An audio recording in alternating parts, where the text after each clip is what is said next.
ನಟ ಪುನೀತ್ ರಾಜ್ಕುಮಾರ್ ಮನೆ ಮೇಲೆ ಐಟಿ ದಾಳಿ ಪ್ರಕರಣಕ್ಕೆ ಸಂಬಂಧಪಟ್ಟ ಹಾಗೆ ಈಗ ಒಂದು ನ್ಯೂಸ್ ನಿಮ್ಮ ಟಿವಿ5ಗೆ ಲಭ್ಯ ಆಗ್ತಾ ಇದೆ.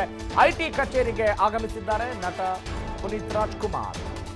ನೋಟಿಸ್ ನೀಡಿದ ಹಿನ್ನೆಲೆಯಲ್ಲಿ ವಿಚಾರಣೆಗೆ ಪವರ್ ಸ್ಟಾರ್ ಪುನೀತ್ ರಾಜ್ಕುಮಾರ್ ಹಾಜರಾಗಿದ್ದಾರೆ. ಕಳೆದ 3ರಂದು ನಟ ಮತ್ತು ನಿರ್ಮಾಪಕರ ಮನೆ ಮೇಲೆ ಐಟಿ ದಾಳಿ ನಡೆದದ್ದನ್ನು ನಾವಿಲ್ಲಿ ಸ್ಮರಿಸಬಹುದು. ಪುನೀತ್ ರಾಜ್ಕುಮಾರ್ ಮನೆ ಮೇಲೆಯೂ ಕೂಡ ಐಟಿ ದಾಳಿ ನಡೆದಿತ್ತು. ನಿನ್ನೆ ವಿಚಾರಣೆಗೆ ನಟ ಶಿವಣ್ಣ ಮತ್ತು ರಾಕ್ಲೈನ್ ವೆಂಕಟೇಶ್ ಹಾಜರಾಗಿದ್ದನ್ನು ನಾವಿಲ್ಲಿ ಗಮನಿಸಬಹುದು. ಈಗ ನಟ ಪುನೀತ್ ರಾಜ್ಕುಮಾರ್ ಅವರ ಸರದಿ ಐಟಿ ಕಚೇರಿಗೆ ನಟ ಪುನೀತ್ ರಾಜ್ಕುಮಾರ್ ಆಗಮಿಸಿದ್ದಾರೆ. ನೋಟಿಸ್ ಕೊಟ್ಟಂತ ಹಿನ್ನೆಲೆಯಲ್ಲಿ ವಿಚಾರಣೆಗೋಸ್ಕರ ಪವರ್ ಸ್ಟಾರ್ ಪುನೀತ್ ರಾಜ್ಕುಮಾರ್ ಆಗಮಿಸಿದ್ದಾರೆ. Suresh Babu sir back pack ತಂದಿದ್ರಾ?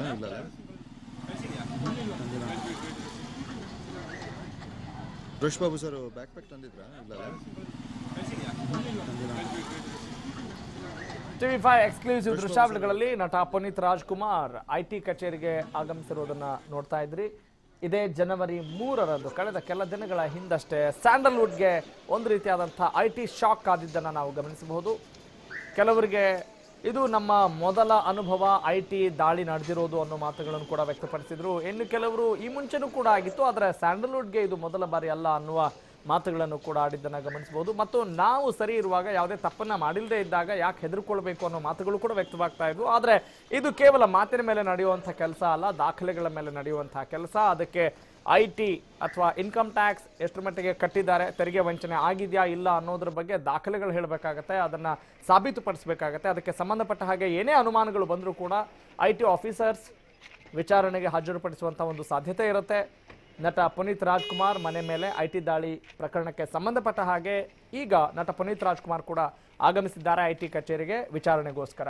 ಹಾಗೆಯೇ ಪವರ್ ಸ್ಟಾರ್ ಪುನೀತ್ ರಾಜ್ಕುಮಾರ್ ಅವರು ಕೂಡ ಈ ಮುಂಚೆ ಮಾತನಾಡಿದ್ದನ್ನು ಕೂಡ ಗಮನಿಸಬಹುದು. ಐಟಿ ದಾಳಿ ನಡೆದ ನಂತರ ಅವರು ಮಾಧ್ಯಮಕ್ಕೆ ರಿಯಾಕ್ಷನ್ ಕೊಟ್ಟಂಥ ಒಂದು ಹಿನ್ನೆಲೆಯಲ್ಲಿ ಅಫ್ಕೋರ್ಸ್ ಒಬ್ಬ ರೆಸ್ಪಾನ್ಸಿಬಲ್ ಸಿಟಿಸನ್ ಆಗಿ ಯಾವ ರೀತಿ ನಾವು ರೆಸ್ಪಾಂಡ್ ಮಾಡಬೇಕು ಆ ರೀತಿ ನಾವು ಮಾಡಿದ್ದೇವೆ. ಮತ್ತು ಐಟಿ ಆಫೀಸರ್ಸ್ ಏನು ಅವರ ಕೆಲಸವನ್ನು ಮಾಡಬೇಕು ಅದನ್ನು ನಿಗಾ ವಹಿಸಿ ಅವರು ತಮ್ಮ ಜವಾಬ್ದಾರಿಯನ್ನು ನಿರ್ವಹಣೆ ಮಾಡಿದ್ದಾರೆ. ಇದರಲ್ಲಿ ಬಹು ದೊಡ್ಡದು ಏನು ಹೇಳಬೇಕು ಅಂತ ವಿಚಾರ ಏನು ಇಲ್ಲ ಅನ್ನೋ ಮಾತುಗಳನ್ನು ಕೂಡ ಹೇಳಿದರು. ಮತ್ತು ಇನ್ನು ಯಾವ್ಯಾವ ದಾಖಲೆಗಳ ಬಗ್ಗೆ ಮಾಹಿತಿಯನ್ನು ಕೊಡ್ಬೋದು ಅನ್ನೋಂಥ ಕೇಳಿದ ಪ್ರಶ್ನೆಗೆ ಅದನ್ನು ಮಾಧ್ಯಮಕ್ಕೆ ಉತ್ತರ ಕೊಡೋ ಅಗತ್ಯ ಇಲ್ಲ, ಅದನ್ನು ನಾನು ಅಲ್ಲೇನು ಐಟಿ ಆಫೀಸರ್ಸ್ಗೆ ಹೇಳಬೇಕು ಅಥವಾ ಅಲ್ಲಿ ಏನು ಅವರಿಗೆ ವಿಚಾರಣೆಗೆ ಹಾಜರಾಗಬೇಕಾದಂಥ ಸಂದರ್ಭದಲ್ಲಿ ಏನು ಮಾತನಾಡಬೇಕು ಅಥವಾ ಅದಕ್ಕೆ ಪೂರಕವಾದಂಥ ಸಪೋರ್ಟ್ನ ನಾನು ಮಾಡಬೇಕು, ಅದನ್ನು ನಾನು ಮಾಡ್ತೀನಿ ಅನ್ನೋ ಮಾತುಗಳನ್ನು ಕೂಡ ಹೇಳಿದರು. ಈಗ ಅದರ ಮುಂದುವರೆದ ಭಾಗ ಎನ್ನುವಂತೆ ವಿಚಾರಣೆಗೆ ನಟ ಪವರ್ ಸ್ಟಾರ್ ಪುನೀತ್ ರಾಜ್ಕುಮಾರ್ ಹಾಜರಾಗಿದ್ದಾರೆ. Suresh Babu sir back pack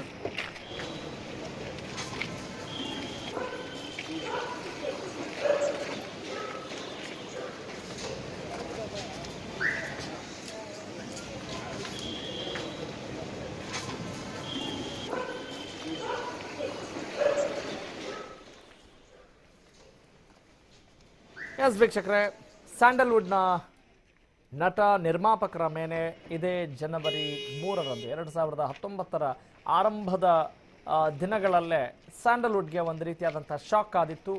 2-3 ದಿನಗಳ ಕಾಲ ಎಲ್ಲರೂ ಕೂಡ ಒಂದು ರೀತಿಯಾದಂಥ ಕುತೂಹಲವನ್ನು ಉಂಟು ಮಾಡಿದರು. ಅಂದರೆ ಸ್ಯಾಂಡಲ್ವುಡ್ಗೆ ಸಂಬಂಧಪಟ್ಟ ಹಾಗೆ ದೊಡ್ಡ ಮಟ್ಟದಲ್ಲಿ ಚರ್ಚೆ ಕೂಡ ನಡೆದಿತ್ತು. ತೆರಿಗೆ ವಂಚನೆ ಯಾವ ರೀತಿ ನಡೆದಿರಬಹುದು, ದೊಡ್ಡ ಪ್ರಮಾಣದಲ್ಲಿ ನಡೆದಿದೆಯಾ, ಯಾವೆಲ್ಲ ನಟರು ಇಲ್ಲಿ ತೆರಿಗೆ ವಂಚನೆಯನ್ನು ಮಾಡಿದ್ದಾರೆ, ನಿರ್ಮಾಪಕರು ಯಾವ ರೀತಿಯಾಗಿ ತೆರಿಗೆ ವಂಚನೆ ಮಾಡಿದ್ದಾರೆ ಅನ್ನುವ ಬಗ್ಗೆ ಒಂದಷ್ಟು ಗೊಂದಲಗಳು ಕೂಡ ನಿರ್ಮಾಣವಾಗಿದ್ವು. ಐಟಿ ಅಧಿಕಾರಿಗಳಿಗೆ ಬಂದಂಥ ಒಂದು ಮಾಹಿತಿಯ ಆಧಾರದ ಮೇಲೆ ಐಟಿ ರೇಡ್ ನಡೆದಿದ್ದನ್ನು ಕೂಡ ನಾವು ಗಮನಿಸಬಹುದು. ಮತ್ತು ಕೇವಲ ಇದರಲ್ಲಿ ನಟರು ಟಾರ್ಗೆಟ್ ಆಗಿದ್ರಾ ಅಥವಾ ನಿರ್ಮಾಪಕರು ಟಾರ್ಗೆಟ್ ಆಗಿದ್ರಾ ಅನ್ನೋ ಒಂದು ಕುತೂಹಲಕಾರಿಯಾದಂಥ ಒಂದು ಅಂಶ ಕೂಡ ಗರಿಗೆದರಿದ್ದನ್ನು ನಾವು ಇಲ್ಲಿ ಗಮನಿಸಬಹುದು. ತಾವು ಕೂಡ ದೃಶ್ಯಗಳಲ್ಲಿ ಗಮನಿಸ್ತಾ ಇದ್ರಿ. GST ಆ್ಯಂಡ್ ಕಸ್ಟಮ್ಸ್ ಆದಾಯ ತೆರಿಗೆ ಇಲಾಖೆ ಡಿಪಾರ್ಟ್ಮೆಂಟ್, ಎಸ್ ವೀಕ್ಷಕರೇ, ಆ ಒಂದು ವಿಭಾಗಕ್ಕೆ ಈಗ ನಟ ಪುನೀತ್ ರಾಜ್ಕುಮಾರ್ ಅಲ್ಲಿ ಆಗಮಿಸಿದ್ದಾರೆ. ಐಟಿ ಕಚೇರಿಗೆ ಆಗಮಿಸಿ ಯಾವ ರೀತಿಯಾದಂಥ ಅಲ್ಲಿ ಸಪೋರ್ಟ್ ನೀಡಬೇಕಾಗತ್ತೆ, ವಿಚಾರಣೆಗೆ ಅವರು ರೆಸ್ಪಾಂಡ್ ಮಾಡಬೇಕಾಗತ್ತೆ. ಇನ್ನು ನಿನ್ನೆ ನಟ ಡಾಕ್ಟರ್ ಶಿವರಾಜ್ ಕುಮಾರ್ ಅವರು ಕೂಡ ಆಗಮಿಸಿದರು ಐಟಿ ಕಚೇರಿಗೆ. ಸೊ ಹೀಗಾಗಿ ಅಲ್ಲಿ ಕೂಡ ನಾವೇನನ್ನ ಪಾಠ ಕಲಿಬೇಕೋ ಆ ಪಾಠವನ್ನು ಕಲಿತಾ ಇದ್ದೀವಿ ಅನ್ನೋ ಮಾತುಗಳನ್ನು ಕೂಡ ಅವರು ಹೇಳಿದರು. ಅಂದರೆ ತೆರಿಗೆ ವಿಚಾರದಲ್ಲಿ ಎಷ್ಟು ಸೂಕ್ಷ್ಮವಾಗಿ ಜವಾಬ್ದಾರಿಯಿಂದ ನಾವು ನಡೆದುಕೊಳ್ಬೇಕಾಗತ್ತೆ, ಆ ಜವಾಬ್ದಾರಿಯನ್ನು ಕೂಡ ಒಂದಿಷ್ಟು ಜಾಸ್ತಿ ಕಲ್ತಿದ್ದೇವೆ ಅನ್ನೋ ಮಾತುಗಳನ್ನು ಕೂಡ ಹೇಳಿದರು. ಹಾಗೆಯೇ ನಟ ಪುನೀತ್ ರಾಜ್ಕುಮಾರ್ ಇನ್ನೂ ಯಾವ ರೀತಿಯಾಗಿ ರೆಸ್ಪಾಂಡ್ ಮಾಡ್ತಾರೆ ಅನ್ನುವ ಒಂದು ಅಂಶವನ್ನು ಕಾದು ನೋಡಬೇಕಾಗಿದೆ. ಬನ್ನಿ ಬಗ್ಗೆ ಮತ್ತಷ್ಟು ಡೀಟೇಲ್ಸ್ ನೀಡ್ತಾರೆ ನಮ್ಮ senior crime correspondent Abhishek Jaishankar. Abhishek, ಒಂದು ತುಂಬಾ ಕ್ಯೂರಿಯಾಸಿಟಿ ಮೂಡಿಸಿರೋದು, ಪುನೀತ್ ರಾಜ್ಕುಮಾರ್ ಮಾಧ್ಯಮಕ್ಕೆ ಕೊಡುವಂತ ಇನ್ಫಾರ್ಮೇಶನ್ ಅಲ್ಲಿ ಸ್ವಲ್ಪ ಅಷ್ಟೊಂದು ನಾರ್ಮಲ್ ಆಗಿರಲಿಲ್ಲ, ಸಹಜವಾಗಿರಲಿಲ್ಲ, ಅಥವಾ ನಾವು ಕೇಳೋ ಪ್ರಶ್ನೆಗಳು ಅವರಿಗೆ ಇರಿಸುಮುರುಸು ಉಂಟು ಮಾಡಿತ್ತಾ ಅನ್ನೋ ರೀತಿಯಾಗಿ ನಾವು ಗಮನಿಸಬಹುದು ಈ ಮುಂಚೆ. ಅದರ ಮುಂದುವರೆದ ಭಾಗ ಅನ್ನುವಂತೆ ಈಗ ಅವರು ಇಳಿದ ತಕ್ಷಣ ಕೈ ತೋರಿಸಿ ಮಾತನಾಡ್ತಾರೆ. ಅದರ ಏನು ಹಾವಭಾವ, ಯಾಕಾಗೆ ಆ ಒಂದು ಬಿಹೇವಿಯರ್ ನಾವು ನೋಡ್ತಾ ಇದ್ದೀವಿ, ಅದ್ರ ಬಗ್ಗೆ ಏನಾದ್ರು ಕ್ಲಾರಿಫಿಕೇಶನ್ ಕೊಡ್ಬೋದಾ?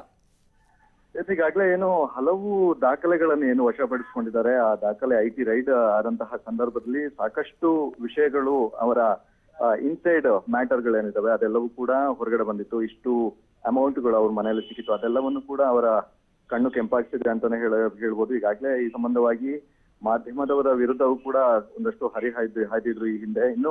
ಇಂದು IT ಅಧಿಕಾರಿ ಕಚೇರಿಗಳಿಗೆ ಮುಂದೆ ಒಂದು ಹಾಜರಾಗಿ ಸೀಸ್ ಆಗಿರುವಂತಹ ದಾಖಲೆಗಳು, ಅಂದ್ರೆ ಅವರ ಮನೆಯಲ್ಲಿ ಸಿಕ್ಕಿದಂತಹ ಹಲವು ಅಶ್ವಿನಿ ಅವರ ಹೆಸರಿನಲ್ಲಿದ್ದಂತಹ ದಾಖಲೆಗಳಾಗಿರ್ಬಹುದು, ಮತ್ತೆ ಪುನೀತ್ ಅವರ ಹೆಸರಿನಲ್ಲಿದ್ದಂತಹ ದಾಖಲೆಗಳು, ಅದೆಲ್ಲವನ್ನು ಕೂಡ ಕೆಲವೊಂದಷ್ಟು ಸೀಸ್ಗಳಾಗಿರುತ್ತೆ. ಹೀಗಾಗಿ ಆ ಸೀಸ್ಗೆ ಸಂಬಂಧಪಟ್ಟಂತಹ ಸೂಕ್ತ ದಾಖಲೆಗಳನ್ನ ಒದಗಿಸಿ ಅಂತ ಹೇಳಿ ಇಂದಿಗೆ ಒಂದು ಟೈಮ್ ಅನ್ನ ಕೊಟ್ಟಿರ್ತಾರೆ. ಹೀಗಾಗಿ ಆ ಒಂದು ಸೂಕ್ತ ದಾಖಲೆಗಳನ್ನ ಕಲೆಕ್ಟ್ ಅನ್ನ ಮಾಡ್ಕೊಂಡು ಪುನೀತ್ ರಾಜ್ಕುಮಾರ್ ಇವಾಗ IT ಅಧಿಕಾರಿಗಳ ಮುಂದೆ ಒಂದು ಹೋಗಿರುವಂತದ್ದು. ಅವರ ಕೇಳುವಂತಹ ಪ್ರಶ್ನೆಗಳು ಅಂದ್ರೆ ಯಾವ ರೀತಿ ಅಂದ್ರೆ ಮೂಲಗಳ ಬಗ್ಗೆ ಒಂದಷ್ಟು ಪ್ರಶ್ನೆಗಳನ್ನು ಕೂಡ ಹೇಳ್ತಾರೆ. ಮತ್ತೆ ಆ ದಾಖಲೆಗಳೇನಿದಾವೆ ಆ ದಾಖಲೆಗಳನ್ನ ಪರಿಶೀಲನೆ ಕೂಡ ಅಲ್ಲೇ ಒಂದು ನಡೆಯುತ್ತೆ. ಯಾಕಂದ್ರೆ ಕೊಟ್ಟಂತಹ ದಾಖಲೆಗಳು ಫೇಕ್ ಆಗಿರಬಹುದಾ ಅಥವಾ ಒರಿಜಿನಲ್, ಅದೆಲ್ಲವನ್ನು ಕೂಡ ಕೂಲಂಕುಷವಾಗಿ IT ಅಧಿಕಾರಿಗಳು ಒಂದು ಪರಿಶೀಲನೆ ನಡೆಸಬೇಕಾಗುತ್ತೆ. ಹೀಗಾಗಿ ಸದ್ಯದ ಮಟ್ಟಿಗೆ ಸತತವಾಗಿ ಇನ್ನೂ 1 ಗಂಟೆಗಳ ಕಾಲ ಪುನೀತ್ ರಾಜ್ಕುಮಾರ್ ಅವರು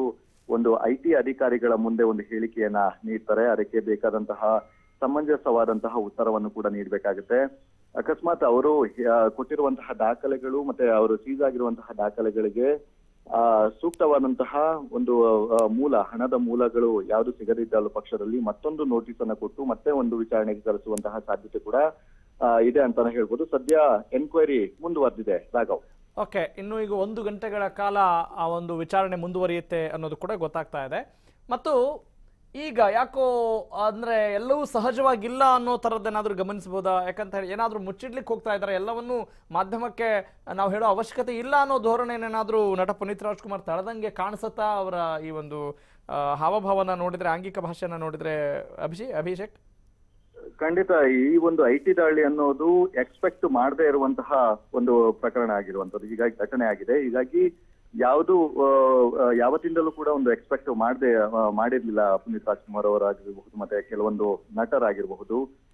ಹೀಗಾಗಿ ಅವರ ವಿರುದ್ಧ ಯಾವುದೇ ರೀತಿಯಾದಂತಹ ನೆಗೆಟಿವ್ ಥಾಟ್ಸ್ಗಳು ಕೂಡ ಈ ಹಿಂದೆ ಇರಲಿಲ್ಲ. ಹೀಗಾಗಿ ಈ ಒಂದು ದಾಳಿ ವೇಳೆಯಲ್ಲಿ ಹಲವು ವಿಚಾರಗಳು ಹೊರಗೆ ಬಂತು. ಇದು ಅವರಿಗೆ ಒಂದು ಇರುಸುಮುಸು ಆಗಿರುವಂತಹ ಸಾಧ್ಯತೆ ಕೂಡ ತಳ್ಳಿ ಹಾಕುವಂತಿಲ್ಲ. ಹೀಗಾಗಿ ಸೀಸ್ ಆಗಿರುವಂತಹ ದಾಖಲೆಗಳೇನಿದಾವೆ ಆ ದಾಖಲೆಗಳ ಕೆಲವೊಂದು ಅಂಶಗಳು ಮಾಧ್ಯಮಗಳಿಗೂ ಕೂಡ ಬಿತ್ತು.